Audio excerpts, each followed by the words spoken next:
Yes, now Tapas, I'll trying ask you to to pause for a replicate bit. the success. We're trying to take the audio as well of this undocking process. 1 second. 4 a.m. Central, 7:34 a.m. Eastern, which will set Dragon and the Axiom Mission 4 crew back on their journey home to Earth. Following this mission and splashdown tomorrow morning, will have spent 695 days in space across 5 flights, which places her 7th on the all-time list for cumulative days in space. Again, we are continuing to stand by for that final go, no-go poll. For those of you who are just joining us, we are providing live coverage of the Axiom mission for undocking and departure activities. The undocking is now slated to take place at 6:15 a.m. Central with handover between satellites. This causes a loss of signal from station and the Dragon cameras. Separation, there will be currently on your screen you see a dual view with the SpaceX mission control room in Hawthorne, California on the left-hand side of your screen, and the International Space Station Flight Control Room here at Mission Control Houston on the right-hand side of your screen. Both of these teams currently working in tandem through today's joint operations. Those joint operations will conclude after Dragon exits the approach ellipsoid, which is one of the invisible boundaries around the International Space Station that governs visiting vehicles when they are arriving and departing from the orbiting laboratory.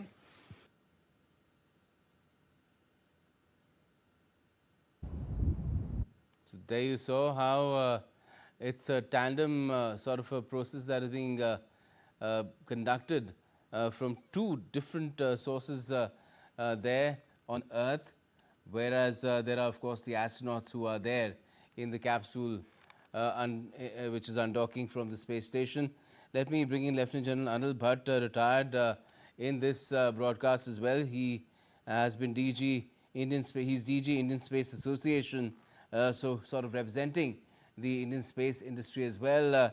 Lieutenant General Anil Bhatt, welcome to this broadcast. What can you tell us about, because we know the kind of stakes that ISRO has in this entire mission with Group Captain Shukla on board, but what kind of stakes does the entire Indian space industry really have in this particular mission, in this undocking, critical undocking which is going on? So let me tell you that if I would say Subhanshu Shukla is on the first step of crewed missions of India to space and to moon and beyond. And this whole journey, which will start with Gaganyaan mission, go to the Bharat Antariksh Station, and thereafter to the moon, will primarily be led by ISRO, but many subcomponents, components will be made by the private sector. And that is why we look eagerly at this first step and this event which is taking place. It's a huge opportunity for all of our members in private space to contribute to India's journey, which the first step is being taken now. What is the potential there really in terms of how our private industry can contribute and then of course not only make money but also grow? As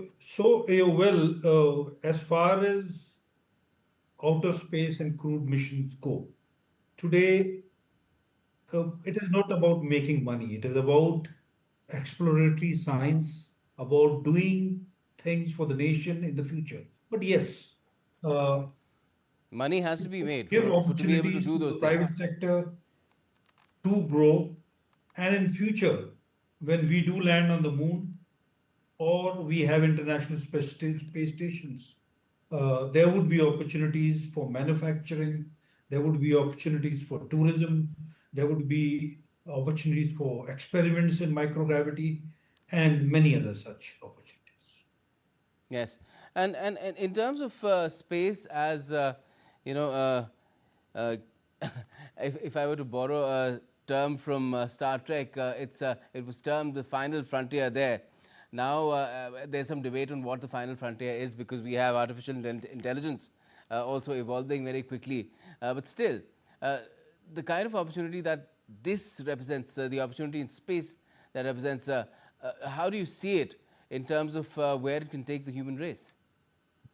So, like the leaders in space today, and I would even say which involves private players like Jeff Bezos and Elon Musk and Richard Branson. The aspirations are for making human beings not only to stay on Earth, but to stay on other planets, maybe Moon and Mars in the future. And definitely in the cislunar space, there will be number of space stations where human beings will be working, manufacturing, experimenting, and even using it for tourism all over in the space. That is what is envisaged, what will take place in the next 20 to 30 to 40 years, depending on how technology also continues to grow the way space has been growing. But definitely, there are many, many more opportunities, and asteroid mining in a few decades would really become a reality, where it will save Mother Earth, where we would not require to do any mining. And similarly, for fossil fuels maybe become obsolete as soon as we develop a capability to put on solar power beams down to Earth for powering many of our activities here on Earth. Wonderful. Those are some of the possibilities that you mentioned. I'm sure there are many more. I'll just ask you to just bear with us for a while. We're just taking the audio of how this entire mission is being conducted right now from these two critical And we just locations once got again. confirmation that that undock sequence has been sent, and the umbilicals are now retracting. With that undock command sent, that undocking sequence has now commenced, and that is a roughly 4.5-minute process before we have that physical separation planned for 6:15 a.m. Central, 7:15 a.m. Eastern. Umbilical demate complete and nominal.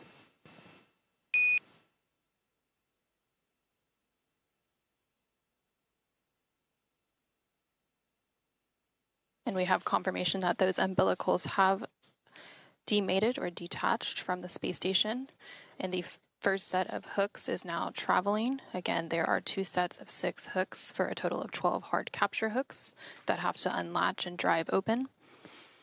After all 12 of those hooks are open, we will then have those very short thruster firings known as undock burns to physically separate from station.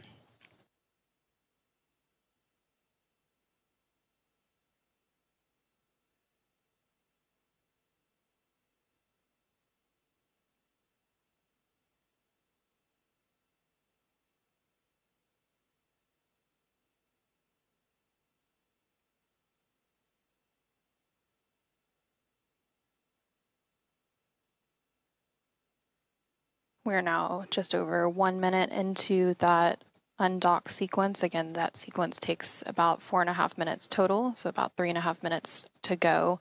In that sequence, the first set of hooks is currently driving open. After that first set is open, we will then stand by for the second set of 6 hooks to open. And then there will be those 2 short thruster firings to physically separate Dragon from the International Space Station. And there on your screen, you are currently seeing a live view inside the SpaceX Mission Control Room in Hawthorne, California, as well as the International Space Station Flight Control Room here in Houston, Texas, as the flight controllers on the ground continue to work in tandem to support today's undocking and departure activities of Axiom Mission 4 crew from the International Space Station.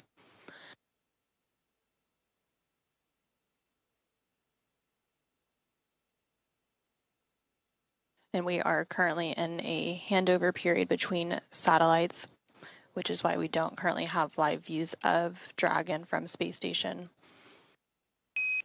First set of hooks open and nominal.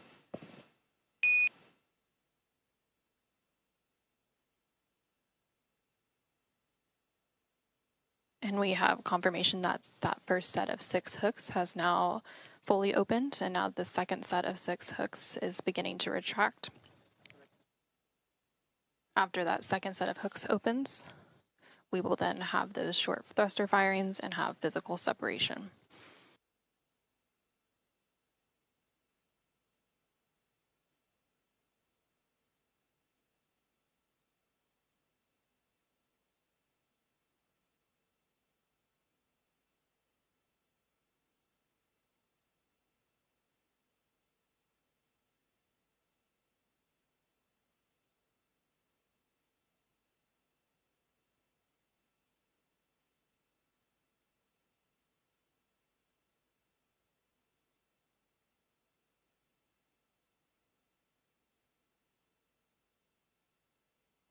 We are now about 4 minutes into that autonomous undocking sequence that began at 6:10 a.m. Central, 7:10 a.m. Eastern. We are standing by for physical separation here in just under a minute at 6:15 a.m. Central, 7:15 a.m. Eastern, once the final set of 6 hooks has fully retracted.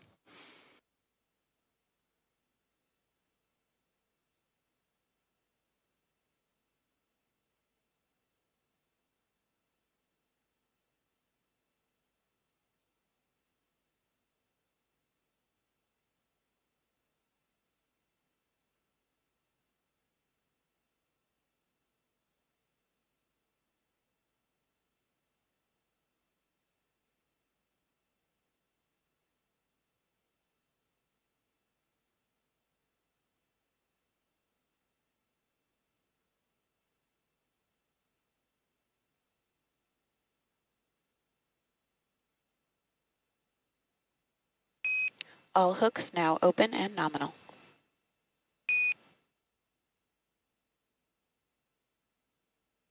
Separation confirmed.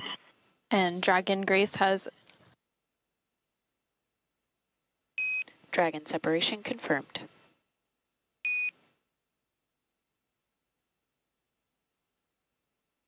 Dragon Grace has officially undocked from the International Space Station at 6:15 a.m. Central, 7:15 a.m. Eastern, as the orbiting laboratory was flying 260 statute miles over the east coast of India.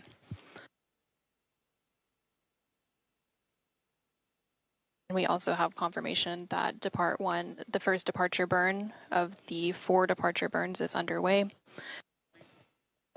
And that first departure burn has completed. Performance nominal.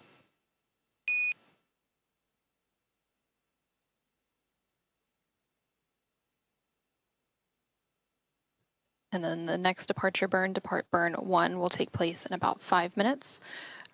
After that departure burn is complete, Dragon will cross the keep-out sphere. And with the undocking about a minute ago at 6:15 a.m. Central, 7:15 a.m. Eastern, the Axiom Mission 4 crew comprised of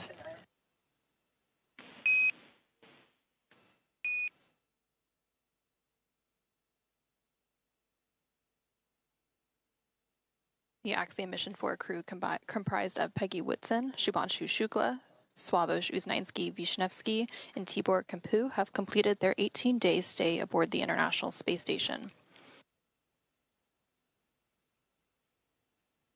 So following the physical separation, we did have the first depart burn complete, known as depart burn 0. That was a short firing of Dragon's Draco thrusters, and it lasted approximately 16 seconds. And that burn was to increase the speed that Dragon is flying away from the station and send it further away from the orbiting laboratory. That departure burn will be followed Houston Station, about 3 ISS minutes. thrusters are enabled. Houston copies.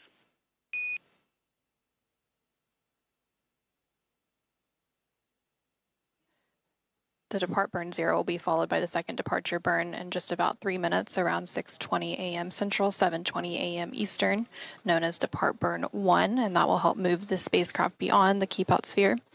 And just a moment ago, you were hearing some communication between the Capcom or capsule communicator here in Mission Control Houston and the crew aboard the International Space Station. Currently on board the International Space Station, NASA astronaut Anne McClain was on tap to monitor and support Dragon's departure activities today.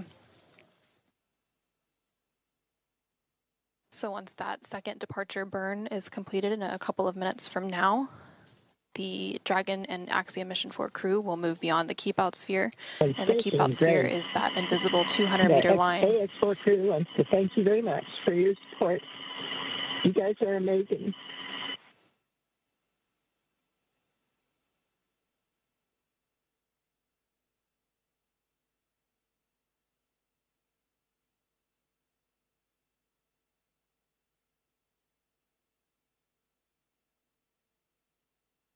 And you just heard some kind words from Axiom Mission 4 Commander thanking the flight control team for all of their support throughout their 18-day mission. Friendship and goodwill forever be an example of the good that results from shared optimism.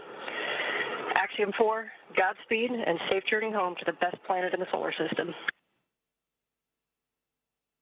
Great copy.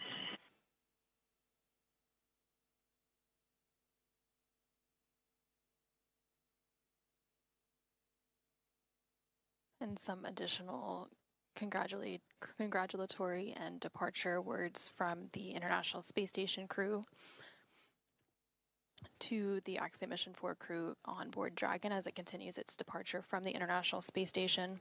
Again, we had that physical separation take place about 4 minutes ago at 6:15 a.m. Central, 7:15 a.m. Eastern.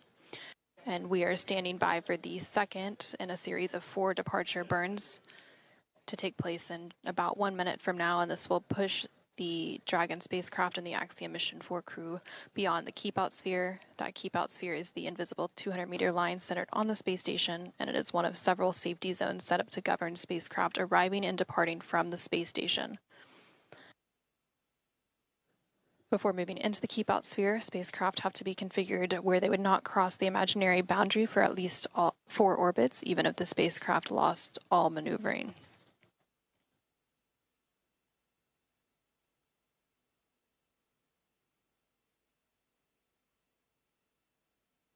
We are now about 10 seconds away from that second departure burn. Dragon is currently about 80 meters away from the International Space Station as it continues its departure.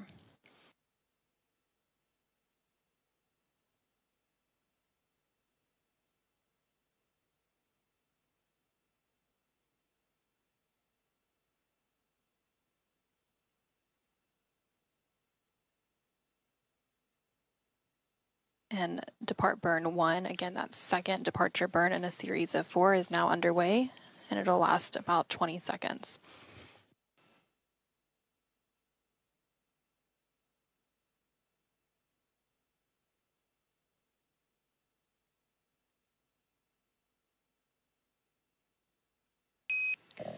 Dragon SpaceX on the big loop, depart burn 1 complete and nominal.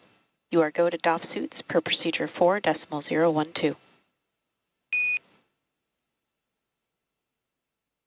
Nominal departure and 4012 for Dragon.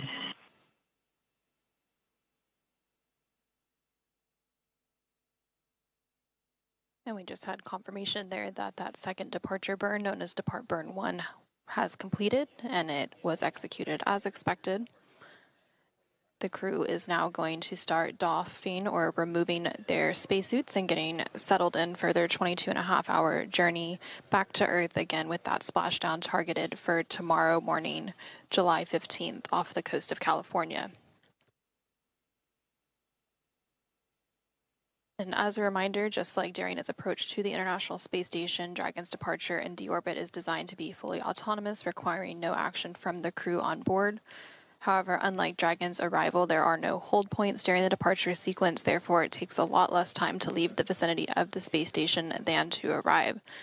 So we just had confirmation of that second departure burn being completed, and that is the second in a series of 4. However, it's the only one that was left within the vicinity of the space station. The next departure burn will take place about 45 minutes from now after Dragon is well on its way back to Earth and outside of the approach ellipsoid.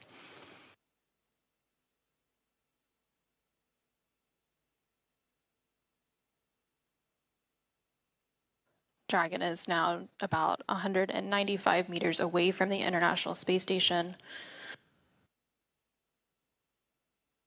and should be crossing the keep-out sphere momentarily.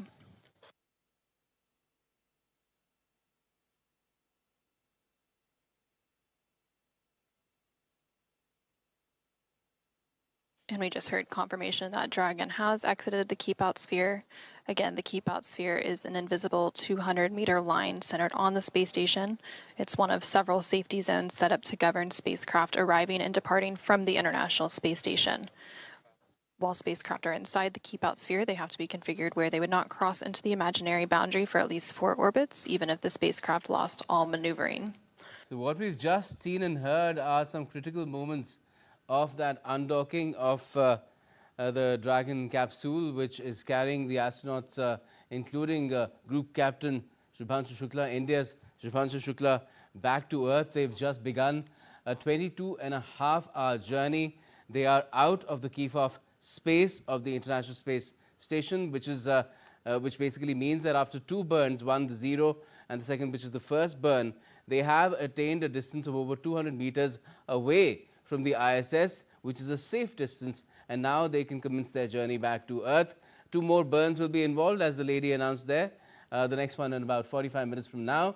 But the essence of that is they are now well and away from the International Space Station on, well, a slightly long, maybe tiring for them, but they're pretty accustomed to these kind of experiences. But again, what will really be tiring is when they come back to Earth and they'll have to acclaim themselves with Earth's gravity. Okay.